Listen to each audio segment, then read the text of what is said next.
E para mim a regeneração ela é isso, né? Ela começa dentro de nós, começa no nosso ambiente interno e ela transborda para o exterior e ela está muito ligada, né? Como que a gente concebe as coisas, né? Qual a intencionalidade que a gente coloca ao criar soluções, né? Que usam tecnologias que podem ser muito disruptivas, mas muitas vezes, né? A gente tem que se perguntar, cara, essa tecnologia está a serviço de quê?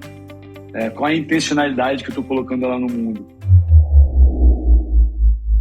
Olá, família RFI, aqui é o Rica com mais um episódio do nosso podcast Planta R. Hoje eu estou aqui com o Luiz Radar, que vai conversar um pouquinho sobre moedas comunitárias, moedas sociais e como elas impactam comunidades no Brasil todo com o seu projeto Muda. Bora lá? Olá, Luiz, tudo bem? Muito obrigado por estar aqui comigo no nosso podcast. Como é que você está hoje? Fala, Rica, tudo bem? Tô muito bem, feliz de estar aqui e agradeço ao convite e a oportunidade de compartilhar um pouquinho das experiências e aprendizados aí ao longo dos últimos tempos. Que ótimo, sim. Então vamos começar logo. A gente tem uma coisa que a gente sempre começa aqui no nosso podcast perguntando a história regenerativa das pessoas, né? E o que é regeneração para você? Assim, vamos desmistificar regeneração, esse conceito. E eu acho que é muito legal para a gente desmistificar também trazer a história de cada um. Então, se você pudesse começar com isso, seria ótimo. Legal. Eu costumo dizer, né, que a gente tem que tentar, né? Não é que eu costumo dizer, eu gosto muito da frase do Gandhi, né, que a gente tem que tentar ser a mudança que a gente quer para o mundo. E eu acho que minha história com a minha trajetória, né, trabalhando com regeneração, ela vem depois do meu segundo burnout, que foi quando eu trabalhava no mercado financeiro, tinha uma vida bem diferente da que eu tenho hoje, muito menos alinhada em termos de propósito e em termos de qualidade de vida, autocuidado e tudo mais. Foi quando eu decidi olhar para dentro, ver o que realmente fazia sentido para mim, entender um pouco, né, de como que meus dons e talentos eles estavam alinhados ali com as necessidades do mundo. E um pouco depois, assim, eu decidi sair do Espírito Santo, que é onde eu moro hoje em dia. Fui para o Rio para trabalhar com tecnologia, para tentar encontrar alguma coisa que realmente fizesse sentido para mim. E nesse mundo de tecnologia, eu encontrei o mundo de blockchain. No mundo de blockchain, eu também passei por algumas experiências não muito agradáveis em termos de ambiente de trabalho e de, né, quantidade de horas trabalhadas, falta de propósito. Mas dentro desse ecossistema, dentro desse universo, eu acho que eu encontrei na época, né, a gente nem chamava de RFI, na época era blockchain para impacto, blockchain for social good, eram coisas um pouco mais... Aí depois veio ESG, aí depois, que bom, né, que a gente se uniu nessa comunidade global aí de RFI. E para mim a regeneração ela é isso, né? Ela começa dentro de nós, começa no nosso ambiente interno e ela transborda para o exterior. E ela está muito ligada, né, com como que a gente concebe as coisas, né? Qual a intencionalidade que a gente coloca ao criar soluções, né, que usam tecnologias que podem ser muito disruptivas, mas muitas vezes, né, a gente tem que se perguntar, cara, essa tecnologia está a serviço de quê? Né? Qual a intencionalidade que eu estou colocando ela no mundo? E eu tive o prazer de iniciar a primeira Ethereum Rio que teve em 2022, falando sobre como usar blockchain para construir futuros desejáveis. E na época eu mostrava aquele diagrama, né? Eu mostrei o diagrama de design regenerativo, né? Que a gente tem que estar tendo essa intencionalidade. Então, assim, tudo que eu tento me envolver o máximo possível com projetos que envolvem regeneração e hoje acabou virando meio que um mantra para mim. E, assim, também não morar num grande centro, isso também me ajuda a me regenerar, a ter uma vida um pouco mais lenta, mais tranquila. Enfim, né, tem muita... Essa foi uma pergunta ampla, tem muita coisa. Tem muita coisa. E como é que você chegou em regeneração? Porque eu acho que cada um tem um caminho diferente, né? Por exemplo, o meu caminho foi através de design, de impacto social, ambiental, futuros desejáveis, design especulativo, e como isso foi criando para mim como se eu digo, esse caminho, me colocou na trilha da regeneração, né? Conheci, enfim, pessoas que me apresentaram e tal. E como é que você chegou nisso também? Legal. Bom, eu sou surfista, né, desde criança, então eu brinco que todo surfista ele já é um aliado, né, na conservação ambiental, pelo menos, né, porque o nosso grande playground, né, são as praias, então isso a gente já se sente em casa dentro do mar.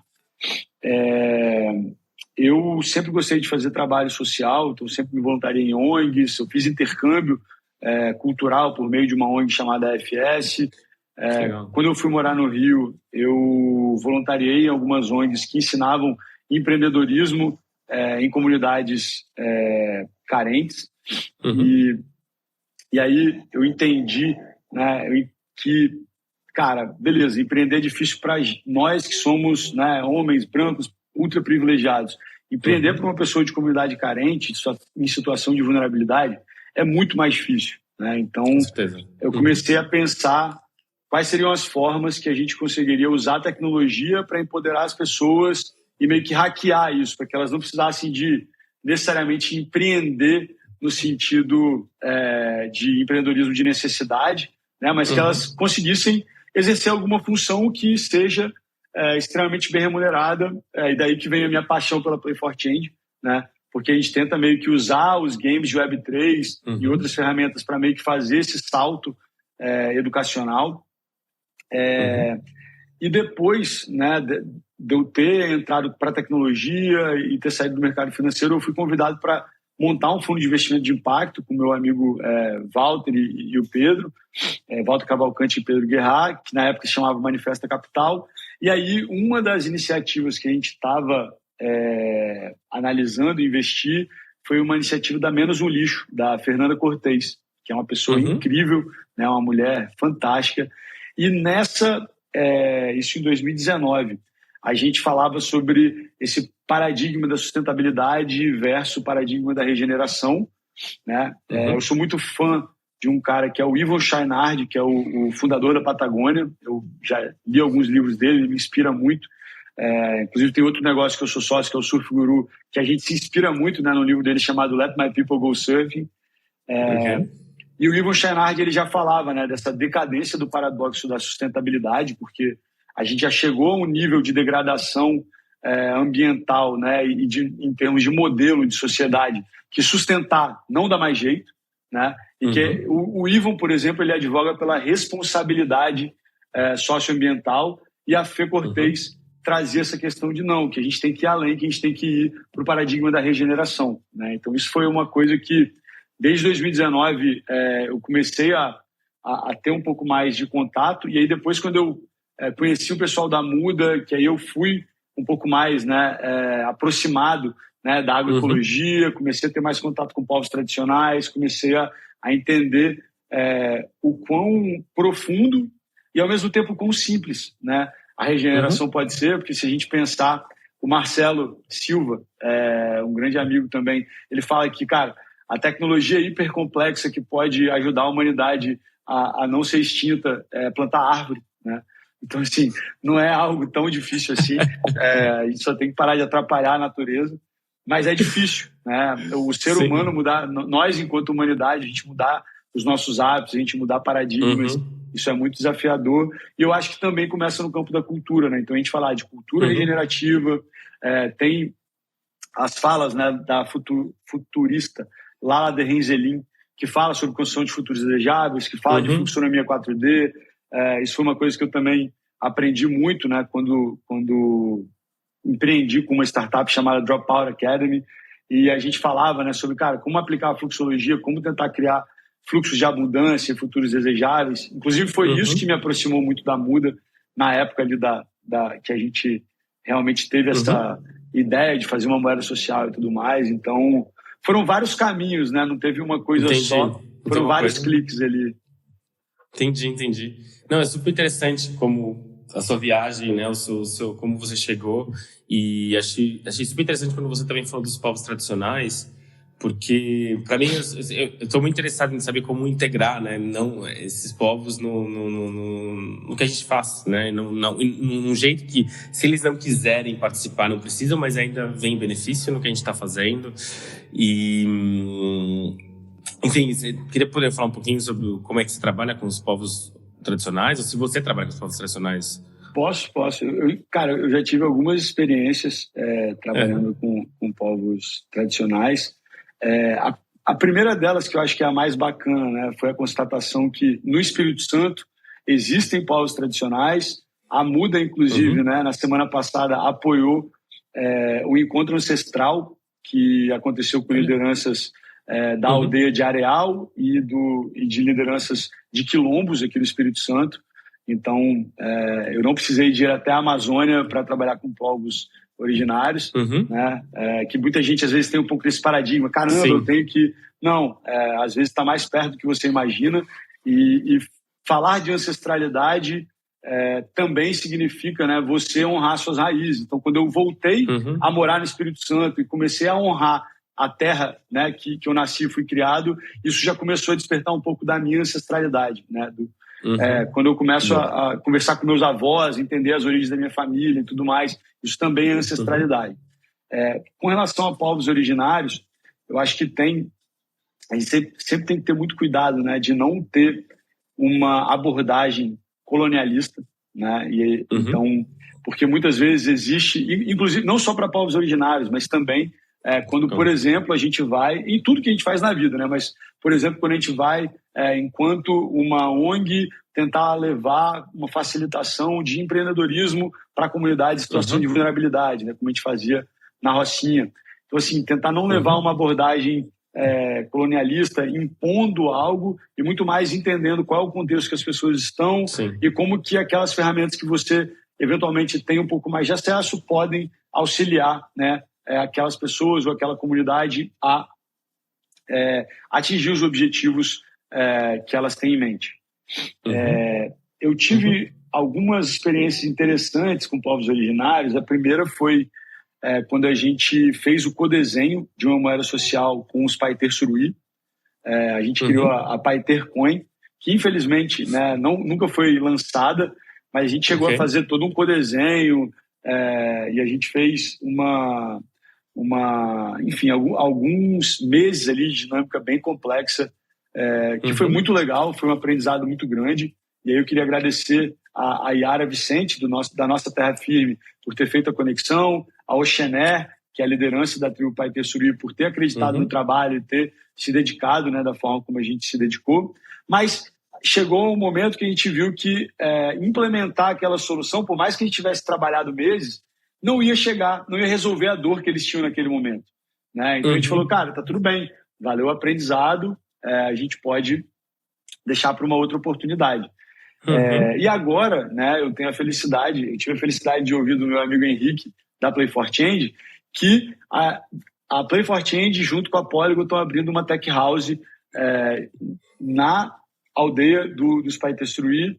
E aí é muito bacana ver que está acontecendo, porque eles estão buscando, né? Não é algo imposto, é uma coisa que a tribo quer ter acesso a essa tecnologia, porque ela entende que é importante, né, para o território dos Paiter Suruí, para a nação Paiter Suruí, né, que eles têm essa visão, né, da nação deles.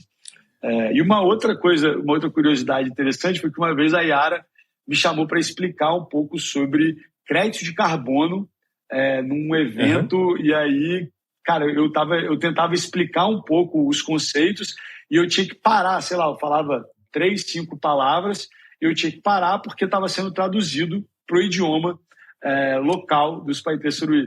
Que ótimo. Então foi uma outra experiência, foi diferente, sabe? Mas importante, né? Essa transmissão de conhecimento, né? E essa conexão entre culturas e povos. E eu acho muito interessante o que você falou, como demanda, né, criar essas moedas comunitárias ou sociais, como isso como demanda muita pesquisa, muito desenho, muita conversa. E assim, acho que é muito do que se faz na Muda também. Então, antes de a gente pular para você falar um pouco da Muda, eu queria saber o que você tem que levar em consideração, ou você pode dividir aqui como é que funciona esse sistema de criar uma moeda comunitária, né? Ou uma moeda social, que nem você diz. O que você olha, quais são as coisas principais que você precisa ver, precisa aprender, precisa entender, né? Para poder criar isso de uma forma que seja beneficiária para pessoas que estão fazendo e no final, como você disse, no final não ia perceber que não ia resolver, tudo ótimo, avaliou o aprendizado, mas qual é o aprendizado, né? Como é que é esse sistema, o caminho? Legal. Acho que vai dar um pouco de contexto, né? Eu sou membro de uma plataforma chamada Cambiatos, que é uma plataforma para criação de moedas complementares. A Muda usa a plataforma da Cambiatos como ferramenta, né, para a gente fazer as trocas, usar o marketplace, fazer as reivindicações e tudo mais. A Cambiatos é uma plataforma completamente open source. A gente já participou de rodada dos rounds de Gitcoin. A Carla e o Ranulfo, né, que são dois dos cofundadores da Cambiatos, eles também trabalham com a temática de ReFi na Costa Rica, então eles estão liderando ali o movimento de ReFi Costa Rica e tudo. E, basicamente, as moedas sociais, elas vêm com essa visão de que a gente precisa de ter diversidade para gerar resiliência financeira. Simplificando muito, né, a gente usa a metáfora de um ecossistema de monocultura, como, por exemplo, o cultivo de soja, né, que é extremamente resiliente, mas é pouco resistente a momentos de crise, né, como, por exemplo, um incêndio, uma praga, alguma coisa nesse sentido. E esse seria, né, um sistema financeiro que só tem um tipo de moeda, né? Porque se a gente fala do real, do dólar, do euro, são moedas fiat, então são nomes diferentes para o mesmo tipo, né? Aí a gente determina tipo entendendo como que essa moeda é criada, como que a gente pode aumentar a quantidade de moeda em circulação. Todas elas têm regras muito parecidas, né? E elas são muito eficientes também. Uma monocultura de soja é muito eficiente na produção. Ninguém está... por mais que, em alguns momentos, a permacultura seja bem mais eficiente e, ao mesmo tempo, é mais resiliente. Né? Mas ela demora um pouco mais para se... eventualmente, os ecossistemas que são mais diversos, eles, por muitas vezes, demoram mais a se estabelecer. Né? Então, por exemplo, para você começar uma moeda complementar, você tem que entender muito bem. A gente tem uma metodologia para isso na Cambiatos, né? Então a gente olhava qual o contexto dessa comunidade, quais são os desafios que essa comunidade planeja resolver, né? Quais são os objetivos que essa coletividade tem, quais são as ações que podem levar até esses objetivos e, eventualmente, se as pessoas fizerem essas ações, qual a recompensa que nós, enquanto lideranças daquela comunidade que estão criando a moeda, vão querer remunerar essas pessoas, né? Então, no caso da Muda, por exemplo, a Muda é uma moeda social que tem como propósito experimentar outras economias baseadas na alegria e na abundância. Então, a Muda tem um viés de fomentar ações educacionais, ações culturais e ações ambientais. Então, por exemplo, se você for ao teatro e você tirar uma foto do seu ingresso, você pode reivindicar e receber mudas, né? Se você plantar uma árvore, se você ler um livro, então a gente tem dentro da... Se você criar uma oferta, se você fizer a sua primeira venda na plataforma, a gente tenta criar soluções e ações dentro da Muda que estimulem o engajamento da pessoa com a comunidade, mas que também estimulem esse engajamento dos membros da comunidade com atividades que a Muda gostaria de ver florescer no mundo, né? E aí, quando a gente tem diferentes tipos de moeda coexistindo, que você pode eventualmente comprar produtos pagando uma parte em Muda e uma parte em reais, você pode pagar 100% em Muda, você tem outras, né, possibilidades. Entendi. Você acaba tendo mais resiliência econômica, né? Que é o quê? Poxa, que aí, voltando para a metáfora da permacultura, né? Se você tem uma floresta, por exemplo, ou um ambiente de permacultura, e vem uma praga ou vem fogo ou alguma coisa assim, você tem uma resiliência muito maior porque você tem uma diversidade de espécies ali, né? E no caso do ecossistema, do sistema financeiro, quando você tem outros tipos de moeda, como, por exemplo, milhas aéreas, moedas sociais, cripto e, né, moeda fiat, então, quando a gente tem uma pluralidade de moedas, né, a gente consegue ter um sistema financeiro mais resiliente. Provavelmente, quem utiliza milhas aéreas, cripto, moedas sociais e dinheiro fiat tem uma resiliência econômica maior do que quem só usa dinheiro fiat, porque eventualmente no momento de crise, como a gente já viveu em 2009, como enfim, né, a gente tem crises cíclicas. Isso é uma outra característica de você ter um monopólio ou, né, um único tipo de moeda. Quando você tem crise, o dinheiro ele tende a circular menos, né, ou a parar de circular. E aí, principalmente para as pessoas que estão em situações de maior vulnerabilidade, isso acaba sendo um desafio muito grande, né? Como que ele consegue acessar esse dinheiro? E aí as moedas sociais, moedas complementares, os bancos comunitários, eles têm um papel muito importante, né? A questão do banco comunitário está mais relacionada ao território, né? Então, a você ter uma moeda que circula ali naquele território, e aí ela tem estudos que falam que ela circula 5 a 6 vezes mais dentro do mesmo território antes de ir para outro lugar. Então, você tem um privilégio um pouco maior de produtos e serviços ali para produtores locais, fortalecimento de economia local. E isso também traz um pouco de lógica de abundância, né? Porque a abundância não é você ter muito e ficar ali guardado para você. A abundância está mais relacionada a ter um fluxo contínuo, né, de recursos. E a questão da moeda social, que é o caso da Muda, né, que são moedas sociais que não estão lastreadas em moeda fiat, você tem formas diferentes de conseguir esse recurso, né? Como eu falei, se você plantar uma árvore, se você for ao teatro, se você fizer voluntariado, então a Muda ela ajuda as comunidades a diversificar a forma que as pessoas conseguem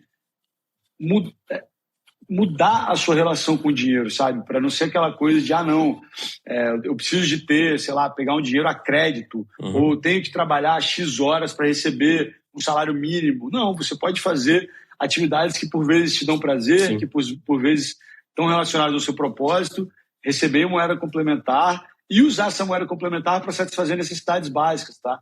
Na Muda, a gente, por exemplo, oferece cestas de produtos orgânicos no Rio, em Belo Horizonte, em Goiás, oferece cestas de produtos de limpeza no Rio também, tem diversas terapias, reiki, então cada vez mais a comunidade, você está convidado a participar da Muda. Depois que a gente fizer a gravação, eu vou te mandar. Inclusive, se eu não me engano, tinha uma padaria em Portugal que aceitava a Muda.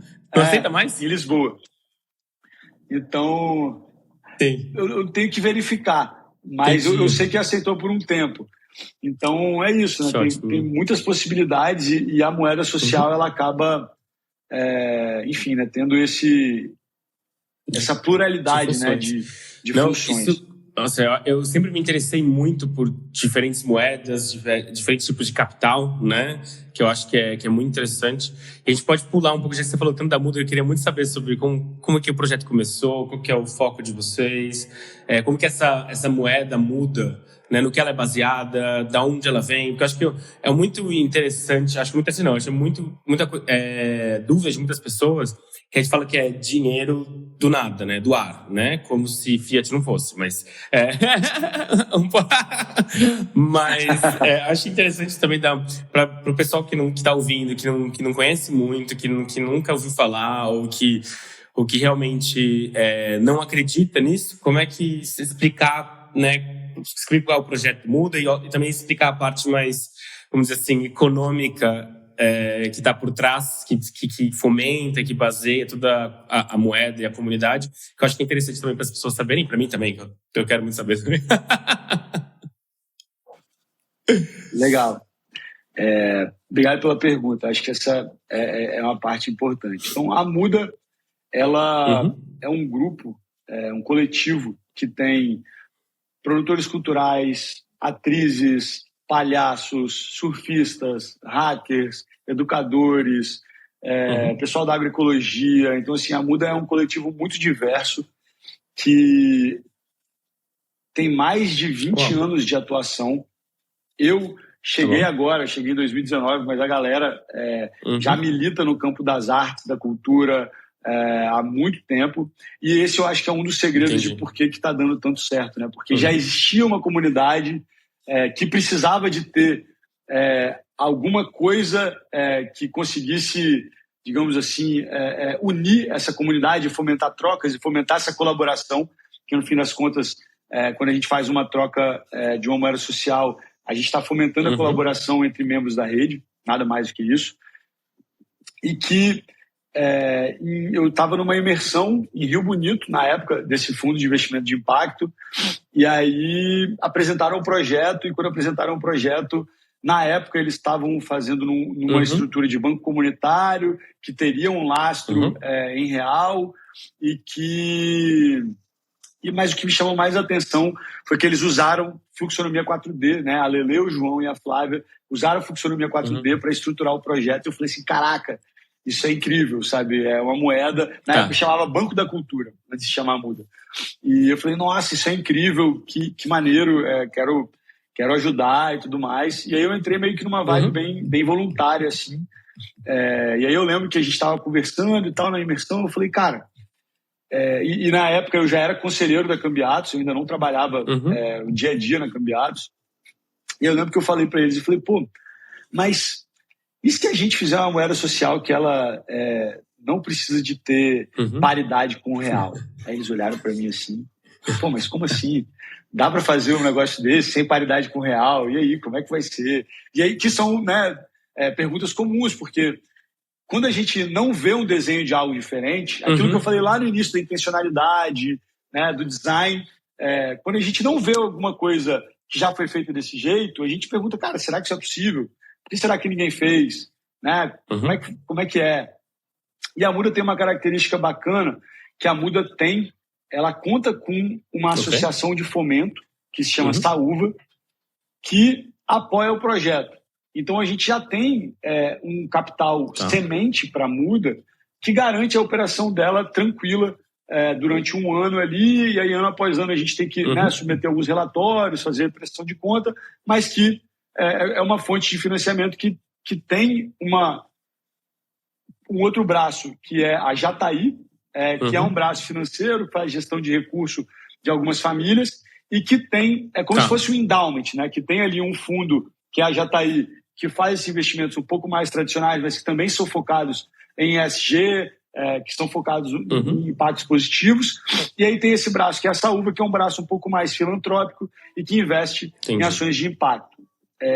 Nesse contexto, você ter uma moeda que não tem lastro com o real é completamente possível, porque você já tem digamos assim, um orçamento anual que te proporciona, né, pagar os custos com o pessoal e fazer ações de ativação, que proporciona ter uma plataforma bacana como a da Cambiatos, da manutenção e tudo mais, e te proporciona mais liberdade.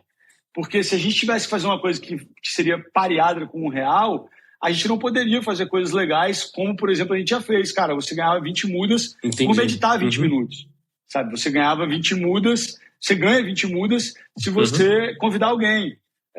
A gente tem muito mais liberdade para criar e para brincar, né? E aí eu acho que brincar é uma das coisas que a gente faz que é mais legal, porque o nosso coletivo, ele é um coletivo muito brincalhão, ele tem a galera da arte, tem a galera da palhaçaria. A gente consegue, e isso é muito legal, porque como tem muita gente da cultura, a gente consegue imaginar futuros e presentes diferentes, né? Então a gente consegue imaginar a nossa moeda, e a gente criou o nosso próprio dinheiro e está rolando, sabe? E no início, muita gente... Eu que fui assim, né, o líder da parte de tokenomics, né? E lógico que eu ouvi de todo mundo, cara, isso vai ser mega inflacionário, não vai dar certo. Enfim, porque a Muda ela não é conversível para o real, mas ela tem paridade para o real. O que quer dizer isso? Então, uma muda é equivalente a R$1. Uma muda é equivalente a R$1, só que você não consegue trocar mudas por reais. Você só consegue usar suas mudas dentro daquele ecossistema. Entendi. Tá bom. Ok? Dentro da plataforma que a gente tem, que tem o marketplace, e lá as pessoas oferecem produtos, serviços e tudo mais. E aí a gente... Foi interessante que começou a parte da moeda social em 2019, em dezembro, 1º de dezembro de 2019, a gente lançou. E aí, sei lá, março de 2020, pandemia. Né? E a gente falou, caramba, o que a gente vai fazer? Né? O nosso planejamento, a gente teve que mudar tudo. E aí a gente falou, cara, tá bom, então agora é a hora da gente realmente ver se essa brincadeira nossa ela pode ser séria também. E aí a gente começou a fazer vários eventos online, que a gente chamou de Picadeiro Digital. Nesses eventos as pessoas ganhavam muda, os artistas que iam se apresentar e tudo mais, recebiam uma parte da remuneração em reais, uma parte em muda. E a gente começou a comprar cestas de produtos orgânicos de produtores agroecológicos, né, da galera da agroecologia, tem uma galera em Petrópolis, e aí a gente distribui até hoje, cestas de produtos orgânicos, acho que são 50 ou 60 por semana no Rio de Janeiro. E para você acessar elas, você acessa comprando mudas, colocando lá seu endereço e você recebe direto na sua casa. E isso é incrível porque isso encoraja pessoas a oferecerem produtos e serviços na plataforma, porque mesmo eles não podendo trocar por real, eles podem trocar por comida, que também satisfaz uma necessidade básica. E a partir daí a gente falou, cara, esse é um experimento bacana. Então vamos tentar fomentar outros hubs que falem de agroecologia, que também falem de arte pelo Brasil. E foi aí que a gente começou com a brincadeira da CSAA, né? Porque já existe a CSA, né? Que é a comunidade que sustenta a agricultura. E aí a gente começou a brincar com os CSAs, que são comunidades que sustentam a arte e a agroecologia, onde a gente pega uma parte do nosso orçamento em reais, faz um fermento, né? Que a gente fala que é um fomento, mas a gente brinca e fala que é fermento. Para a CSA, ela virar uma CSA e ela se compromete a oferecer parte da produção dentro da plataforma, conforme disponibilidade. Ela se compromete a, eventualmente, fazer alguns eventos ligados à arte e à agroecologia, como mutirões, como oficinas educacionais, como o Encontro Ancestral, que aconteceu em Regência. Cada CSA tem a sua especificidade. Tem uma que é mais ligada à compostagem, que é a galera de Florianópolis. Tem uma que está bem ligada na produção de alimentos e com a questão do ativismo canábico, que é o pessoal de Arandu, em Goiás. Tem a Confraria da Horta em BH, em Belo Horizonte, que já é mais da produção de alimentos, que tem ali uma parte educacional bem bacana. Tem o Jardim das Delícias, que fica em Rio Bonito, que já é meio que uma CSA que é a própria galera da Muda ali que ajuda a tocar e que quando a gente vai fazer a imersão, a gente coloca a mão na massa. Tem a CSA de Regência, no Espírito Santo, que é o estado onde eu moro, que, não sei se você sabe, mas Regência é a vila que fica na foz do Rio Doce, que é onde teve o maior crime ambiental do Brasil até hoje, né? Que foi a destruição da barragem de Mariana, que, enfim, destruiu o Rio Doce. Hoje o rio já está um pouco melhor, mas a água continua contaminada, tem metais pesados. Então, a gente faz questão de ter uma comunidade ali. E essa, por exemplo, eles nem conseguem plantar alimento, porque a água não proporciona que você plante alimentos. Então, a gente foca em quê? Em ervas medicinais de um quintal, que se chama o Jardim Regenera Rio Doce. E nesse quintal, a gente cria produtos fitoterápicos que podem ajudar na recuperação da saúde das pessoas da Vila de Regência. Então, tem desde pomada até cerveja de aroeira, óleos essenciais. Então, assim, cada CSA tem a sua especificidade, mas são produtos que ajudam tanto a alimentar o corpo como a alma das pessoas e fazem a nossa moeda circular em comunidades além do Rio de Janeiro, que é onde a Muda nasceu e cresceu e é onde tem a maior base de membros, né, que utilizam a plataforma. Nossa, muito, muito legal. E em quantos lugares do Brasil vocês estão? Quão grande é a Muda? Tem esses números, assim, mais ou menos? Olha, para te falar a verdade, eu não sei em quantos lugares, porque se a gente for pegar, né, quantidade, tipo, tem uma galera na Bahia que está usando o Muda agora, tem várias comunidades, tem várias pessoas de lugares diferentes, mas onde a gente tem CSAs, né, que são esses hubs, digamos assim, da Muda, Florianópolis, Espírito Santo, né, em Regência, Belo Horizonte, Rio e Goiás. São 5 lugares e a gente não gosta de crescer muito assim também, não. A plataforma hoje ela tem 5 mil contas, né? A gente não sabe se são 5 mil pessoas, provavelmente não, porque muita gente criou a sua primeira conta, perdeu as 12 palavras, e quem aqui já brincou com a tecnologia do blockchain sabe que se você perde as 12 palavras, você tem que criar outra conta.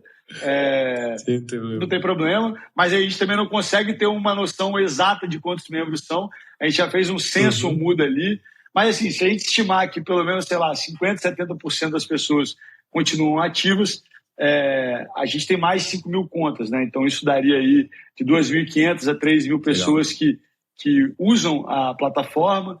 A gente tem 400 mil Mudas em circulação, tá? Isso é um número importante, porque uma pergunta muito comum, né?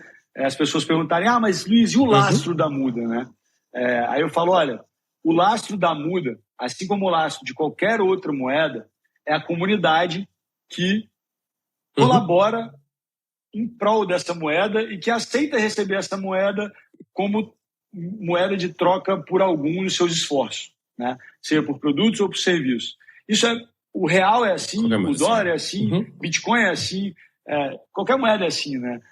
Se a gente for pensar em última instância, né?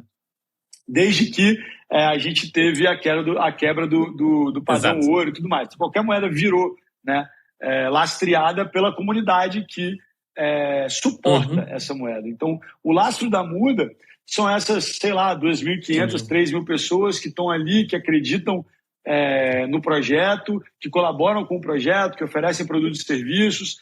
A Saúva, que mantém o nosso financiamento para a gente conseguir fazendo o projeto. A gente também recebe, a gente também faz outros projetos, né? A gente fez alguns projetos com a FRJ, já fez projetos com a Shuttleworth Foundation, que é uma fundação gringa, que foi a fundação que deu suporte para cambiatos no início. A gente tem financiamento colaborativo, enfim, está querendo agora entrar no Gitcoin, para fazer algumas rodadas. Então, assim, a gente tem a gente já teve parceria com a ReFi Spring para fazer eventos sobre ReFi com a comunidade da Muda. Então, a gente está sempre antenado em outras fontes de financiamento para que a Muda também tenha resiliência e que a Muda consiga ampliar o seu impacto. Mas a gente não tem uma métrica de sucesso ligada ao crescimento. Tá? Isso é engraçado, porque no planejamento desse ano a gente até falou, cara, 2024 é o ano do menos é mais, sabe? Vamos tentar aprofundar mais as relações e tentar ter mais qualidade nas nossas parcerias do que tentar, sabe, sair fazendo um monte de coisa porque a gente não consegue dar conta, né? E se tem um case que eu gosto de citar, que eu acho que onde a Muda foi muito bacana, né? Tem vários, mas um que eu sou padrinho desse case, então é um que eu gosto de falar, é o case de uma ONG chamada Educar Mais, que fica no Complexo do Chapadão, né, no Rio de Janeiro, em Anchieta. E a Carol Santos, do Educar Mais, ela é educadora, pedagoga. Hoje, né, ela já trabalha com a Play for Change, já foi community leader da Ethereum Brasil, mas pouca gente sabe que os primeiros contatos da Carol com o Web3 foram através da Muda. Né? Então, através de uma moeda social, ela desenvolveu o game Nós Juntos, onde ela gamificava a experiência de aprendizado das crianças com relação à leitura, dava recompensa para as crianças em Muda, as crianças entravam na plataforma, compravam lá as recompensas usando Muda, e a partir dali a Carol foi meio que crescendo, e aí quando surgiu a Play for Change, da qual eu também sou investidor anjo, conselheiro e tudo mais, eu indiquei a Carol para participar da Play for Change, e aí a mágica começou a acontecer, né? Porque encontrou uma comunidade que tinha muita vontade de aprender, que tinha muita garra e curiosidade, e que já tinha tido acesso ao Web3 por meio das moedas sociais, E aí, quando pegou, né, a parte de games, quando foi pegando as outras oportunidades, claro, por muito mérito da Carol e da Tainá e das meninas do Educar Mais, da Flavinha e tudo mais, mas eu acho que essa base que a Muda e que as moedas sociais deram para o Educar Mais foi muito importante, e a gente apoia o Educar Mais como um projeto parceiro, como um projeto estruturante até hoje, né? Então, foi muito legal que eu encontrei a Carol recentemente. Ela falou: poxa, Luiz, esse ano a gente vai conseguir criar ofertas do Educar Mais na Muda, porque o Educar Mais, durante os 3 anos, sempre foi, entre aspas, um consumidor das ofertas, né? Das cestas de produtos orgânicos e tudo mais. Eles faziam as ações, mas eles consumiam, né, da loja. E foi legal perceber que isso era algo que, de alguma forma, incomodava a Carol e o pessoal. Porque eles falaram: não, agora a gente vai criar, sei lá, NFTs, vai colocar no marketplace, a gente vai criar produtos, vai colocar no marketplace e vai ter coisa para ofertar também, sabe? Então, eu achei muito bacana ver esse amadurecimento e, enfim, né, sucesso total. Hoje o Educar Mais está com parceria com a Unicef, diversas outras, Women in Blockchain, estão fazendo muita coisa legal. E a raiz ali, né, dessa ligação com tecnologia veio da Muda. Nossa, muito, muito interessante. Tem que chamar a Carol, que ela já foi citada 2 vezes. A Carol é incrível. Ótimo. E, nossa, é muito interessante. E você falou que você agora tem 400 mil mudas em circulação. E essa moeda, ela é inflacionária? Ela cresce? Ela vai crescendo? Como é que ela cresce ou não? Boa pergunta. Para você criar mudas, você tem que performar alguma ação que está estabelecida no nosso codesenho. Como, por exemplo, ler um livro, como, por exemplo, plantar uma árvore. Então, a quantidade de mudas criada é proporcional à quantidade de ações que são feitas por membros da plataforma, que são ações conscientes ou ações positivas, e essas ações são validadas pelos membros da rede. Então, eu abro a plataforma da Muda, eu sou um validador. Ontem mesmo, eu validei uma ação de uma menina que foi ao teatro, e ela, né, tirou uma foto ali e mostrou o ingresso dela. Teve uma outra menina que fez a sua primeira venda, teve uma outra que criou a sua primeira oferta. Então, a gente vai validando. Então, a Muda, ela cresce, né? Ela é inflacionária na medida em que mais membros se juntam à rede ou os atuais membros da rede fazem mais ações positivas. Tá? Esse é um ponto. Porém, tem uma coisa inesperada no codesenho, que muitas pessoas usam as mudas para comprar os alimentos orgânicos. Certo? E essas ações dos alimentos orgânicos são ações que a gente oferece por meio da conta da Saúva. Entendi. Tá? Que é o financiador da Muda. E quando a gente recebe essas ações na carteira da Saúva, a gente não circula de novo, a não ser que seja para fazer alguma ação que a Saúva queira patrocinar ou apoiar. Então, é como se a gente tivesse, de um lado, a criação de novas mudas por ações conscientes sendo feitas, mas, por outro lado, a gente tem uma moeda que não está circulando, que está ficando na carteira da Saúva, que é quando as pessoas compram os alimentos. Então, a gente consegue equilibrar essa inflação dentro da plataforma, e por mais que tenha 400 mil moedas emitidas, né, 400 mil mudas emitidas, não são 400 mil mudas em circulação. Tá bom. Entendi. Porque a gente tem que tirar o que a Saúva tem na carteira dela, e a gente também tem que tirar a quantidade de mudas que o pessoal perdeu acesso à conta, que é igual Bitcoin quando você perde a chave privada. Você não consegue acessar mais. Então, tem uma quantidade ali que não está se movendo, né? A gente pode fazer essa análise, digamos assim, de forensics, né? De olhar ali, mas eu sou da turma que eu só vou parar para olhar isso quando começar a realmente ter uma necessidade. Por enquanto, a gente não tem, sabe? O real deve estar inflacionando mais que a Muda, se a gente pegar. Então, assim, a gente não está tendo esse desafio agora e está fluindo bem, sabe? O nosso principal desafio agora, ele está muito mais relacionado a trazer as pessoas e a meio que cuidar das pessoas depois que elas chegam na plataforma, em ter toda essa parte educacional, em ter membros na comunidade que ficam durante um bom tempo e né, principalmente relacionado aos projetos parceiros ali da plataforma, em como que eles conseguem implementar a muda nas suas comunidades locais. Né? Então, acho que nosso desafio está mais em fazer ela circular mais do que efetivamente se preocupar se está criando muito ou se está criando pouco. Claro, eu estou sempre de olho na quantidade de mudas criadas. A gente já teve, inclusive é importante falar, né? Para você entrar na muda hoje, você só consegue entrar por meio de convite, porque a gente já teve algumas tentativas de, enfim, criar contas fakes e aí passar a conta de uma muda para outra, muda de uma conta para outra. Então a gente teve que criar uns mecanismos de segurança ali para isso acontecer. Mas hoje em dia está funcionando bem, graças a Deus tá tudo certo. Parece ótimo. E eu acho muito interessante porque você tocou em vários pontos, né, que eu vejo de impacto, né, quando você pensa num projeto regenerativo, né, que você tem toda a parte social, de comunidade, fomentando a circulação da economia, né, de comunidade, fomentando, né, a agroecologia, fomentando, então tem várias coisas conectadas que cria o famoso regenerative finance, né, as finanças regenerativas, a economia regenerativa.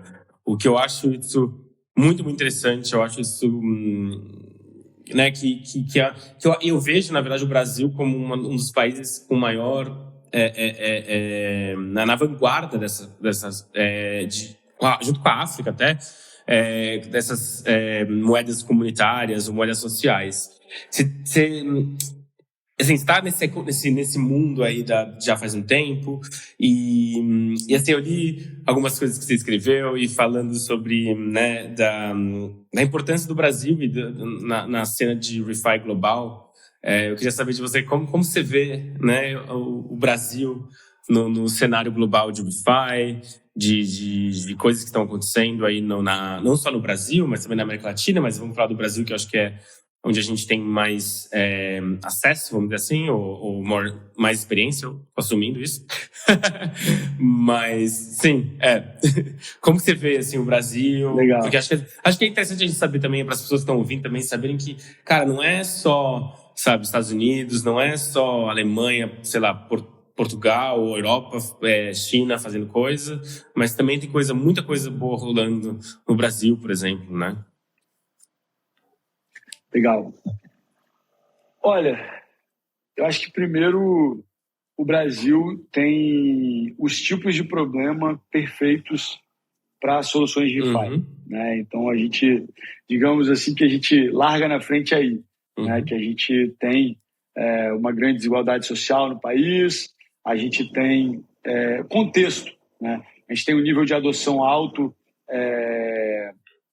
por finanças digitais, né? Então Pix, toda essa questão, né, dos neobancos aí, tudo isso facilita também o entendimento das pessoas. As pessoas têm curiosidade sobre cripto no Brasil. Se eu não me engano, o Brasil agora está em 9º naquele ranking da Chainalysis ali de adoção de cripto. Mas especificamente ligado a ReFi, tem algumas características interessantes que são, né, o empreendedor brasileiro de ReFi, o empreendedor brasileiro, né, ele está acostumado a fazer muito com pouco. Né, ele tem que se virar com o que ele tem. Isso é uma característica que eu acho que ela é comum de países do sul global, mas no Brasil isso fica um pouco mais exacerbado e a gente tem que ser muito inovador. Né? A gente tem várias limitações de plataforma, por exemplo, na Cambiatos, mas a gente dá o nosso jeitinho ali, cria um formulário aqui, cria uma coisa acolá e vamos embora, sabe? Não é porque não tem uma funcionalidade que a gente vai deixar de fazer. A gente vai meio que criando as nossas engenhocas e traquitanas para fazer isso ser possível. Uma outra coisa que eu acho interessante do ecossistema de ReFi no Brasil é que a gente tem iniciativas de carbono também, né? Como a MOS e algumas outras, mas, via de regra, nossas iniciativas vão além do carbono. E aí, isso é uma coisa que, de certa forma, me incomoda um pouco no norte global, porque eu acho que, sim, claro que falar de carbono é importante, é um problema, digamos assim, que sensibiliza as pessoas do norte global, mas a gente tem diversos outros problemas que são tão importantes quanto, e que no fim das contas, o que a gente quer, assim, se a gente quer tirar carbono da atmosfera, a gente precisa de emitir menos e retirar mais. E retirar mais, a melhor metodologia que a gente sabe é plantando árvore ou fazendo, né, agroecologia e tudo mais, então a muda de alguma forma. E olha que a gente nem mede, a muda não mede quanto de CO2 a gente tira da atmosfera. Para a gente isso não é relevante. Claro que a gente gostaria, mas é tão caro medir que a gente fala, cara, tá bom, a gente sabe que a gente está fazendo uma coisa legal, mas assim, a gente ainda não chegou nesse nível de sofisticação, e a gente sabe que por meio das nossas ações conscientes, como por exemplo, uma das ações da Muda é ficar um dia sem andar de carro. Se você ficar um dia sem andar de carro, é claro que você está emitindo menos. Ou ficar um dia sem comer carne. Muito bem. É claro que você também está emitindo menos. Então, só que a gente vai mais para o lado da mudança de cultura do que o lado que às vezes eu acho que sei lá, ele tem uma demanda que, claro que ela é justificável, de não, tem que ter teoria da mudança, eu tenho que saber o quanto que eu tô, né, eu tenho que medir impacto, claro que isso tudo é importante, mas assim, por muitas vezes, o molho sai mais caro que o prato principal. Então eu travo, eu travo a minha atuação, que é grassroots, que é ali, cara, eu quero distribuir uma cesta de produto orgânico para alguém que precisa. O quanto que isso vai emitir, ou como é que isso vai ser, sabe? Isso é secundário. E muitas vezes eu vejo que algumas... E eu acho que esse é o grande mérito das iniciativas de ReFi do Brasil. A gente vai resolver o problema que é um pouco mais imediato. Sim. E depois a gente pensa nas outras coisas secundárias e, eventualmente, a gente vai dar um jeito das coisas secundárias. Não estou dizendo que elas não são importantes, mas elas são secundárias. Né? Então, por vezes, eu vejo algumas iniciativas de ReFi do Norte que, por vezes, têm muito mais recurso do que as do Sul, mas que ficam se preocupando muito mais, sabe, com o molho do que com o prato principal. Sim.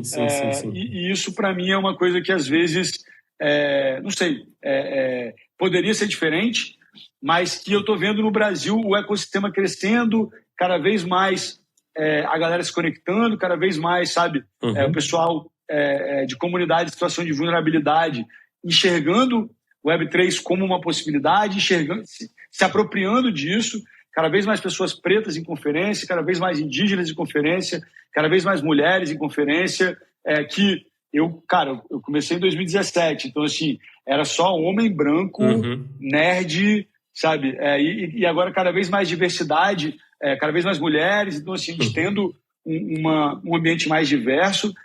Quem empreende em ReFi no Brasil também, normalmente é representante de algum movimento de diversidade, sabe? E isso é legal.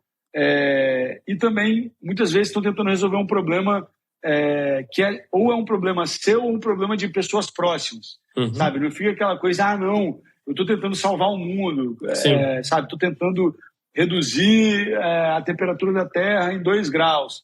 Cara, para fazer isso, não é uma tarefa de uma pessoa só e nem de uma companhia só, é uma tarefa que vai demandar muita gente.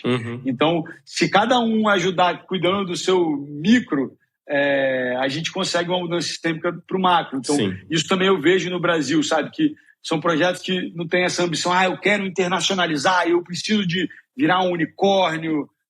Alguns são assim, mas normalmente eu desconfio dos que são assim. Porque eles têm uma lógica de startup, uma lógica que é de acumulação de capital, quando, na verdade, a lógica da galera que empreende com ReFi no Brasil é uma lógica muito mais de, cara, eu estou nisso porque eu quero causar impacto, sabe? Eu sou o impact driven, né? Essa é minha motivação primária. E, se eu conseguir viver bem, se eu conseguir, eventualmente, ter um conforto financeiro, eu tô felizão, mas só de eu já estar gerando esse impacto positivo e de estar causando essa mudança sistêmica, eu tô feliz, sabe? Então, isso também é algo... É uma galera que é muito mais missionária que está liderando esse movimento.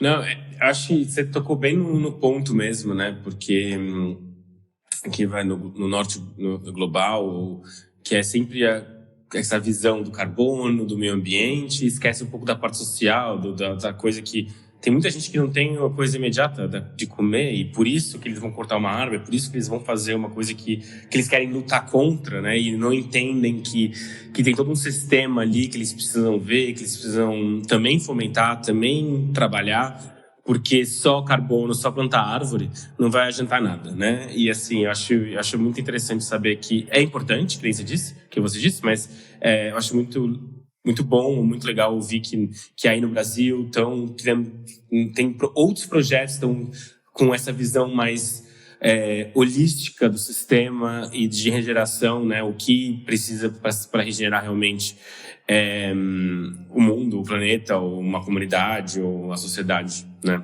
Eu acho isso super interessante. Cara, te ouvindo assim, me veio agora uma coisa que eu falei do pensamento de startup, né? É porque muitas vezes, né, quem está no ecossistema de ReFi, eventualmente veio do ecossistema de tecnologia, né, de alguma forma. E aí eu acho que um dos erros cruciais que eu vejo da galera que fala que quer trabalhar com carbono é que ele parte daquela premissa clássica de startup. Pô, qual que é o meu tamanho de mercado? Né? Então, eu tenho que ter um tamanho de mercado grande. E aí todo mundo fala, beleza, carbono. Cara, se a gente fosse olhar tamanho de mercado na Muda, provavelmente o projeto não sairia. Porque começou com uma moeda ali para a galera da própria rede, que era o Banco da Cultura, para fomentar uma espécie de teatro e tudo mais. E a partir disso a gente foi criando soluções que eram um pouco mais ligadas às dores e às necessidades de quem estava ao nosso redor. Mas a gente acabou criando, sem querer, né, um projeto, como você falou, incrível, sobre o ponto de vista de, caraca, tem agricultura regenerativa, tem moeda social, tem blockchain, tem inclusão social, tem ancestralidade. Cara, tem muita coisa bacana. Não tem carbono. Não tem carbono. A gente não tem carbono. Apesar de fazer ações que a gente sabe que ajudam na questão do carbono, mas a gente não precisa ficar medindo e tal, porque pra gente é muito latente, né? Que já é um projeto que a gente não precisa de provar que é um projeto regenerativo, mostrando o quanto de CO2 a gente está tirando, ou sabe? Não é isso que faz ser regenerativo ou não, no caso da Muda, porque é muito mais profundo. Sim. Então, eu acho que essa é a parada, sabe? A motivação e a intencionalidade com que a gente criou foi para realmente transformar as vidas de pessoas que estavam próximas da gente e a nossa vida também. O João, que é um dos iniciadores da Muda, ele fala muito que a Muda é um projeto social para nós mesmos, sabe? A gente criou um projeto que a gente achava que o mundo precisava, sem ficar olhando para tamanho de mercado, para coisas que são... Porque se a gente cai na lógica de mercado, se a gente cai na lógica do capital, vai ser muito difícil de criar uma coisa diferente do que já está aí. Sim. Isso que é a coisa que não é óbvia, sabe?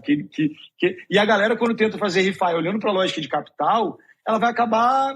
Por isso que todo mundo fica acabando fazendo as mesmas coisas. Eu tenho uma plataforma que faz o marketplace de carbono e vai certificar e vai trazer mais confiança. Cara, quantas assim que você já ouviu o pitch, sabe? 500. 500. E assim, né, essa lógica do capital não bate, né, com a lógica regenerativa, com o conceito regenerativo, né? E acho que é isso que falta um pouco também, talvez, as pessoas perceberem, né? E fica a minha dica, se tiverem investidores ReFi e investidores de impacto ouvindo a gente, cara, a melhor forma que eu encontrei até hoje faz o endowment.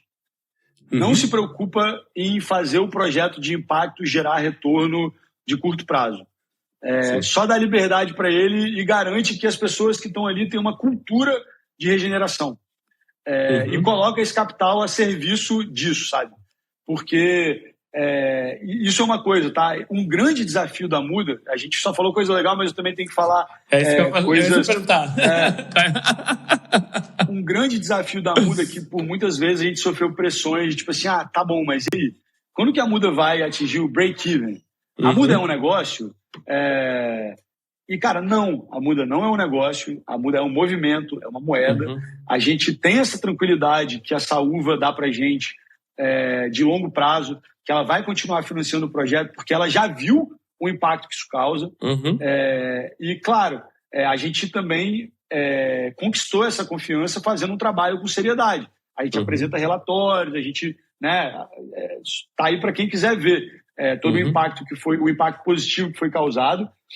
Mas, cara, quem é investidor de impacto, principalmente aquelas pessoas que são assim, cara, já tem tanto dinheiro que não dá mais para sua geração e você quer colocar o capital a serviço do mundo, investe em coisas que vão causar impacto sistêmico e que não tenham e não fica cobrando dessas coisas que elas se paguem no curto prazo, porque senão você vai forçar elas a cair na lógica do capital. Sim. E aí você está cooptando um projeto que poderia ser lindo e construir uma história diferente e está forçando esse projeto a se moldar à lógica atual, que é uma lógica que a gente sabe que é uma lógica que concentra riqueza, que é uma lógica que explora recursos naturais, que é uma lógica que, sabe, que está levando a gente para esse paradigma de insustentabilidade que a gente vive hoje.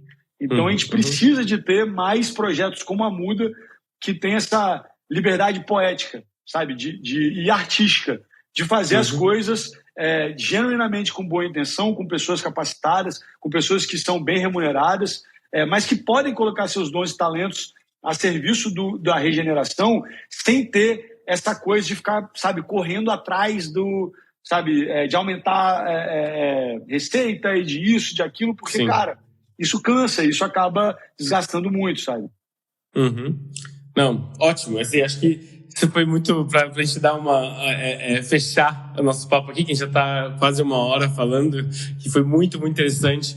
Eu só queria te dar a oportunidade também aqui, que nem você falou, né, se tem investidores ou se tem suas dificuldades que você passa com a Muda e com projetos.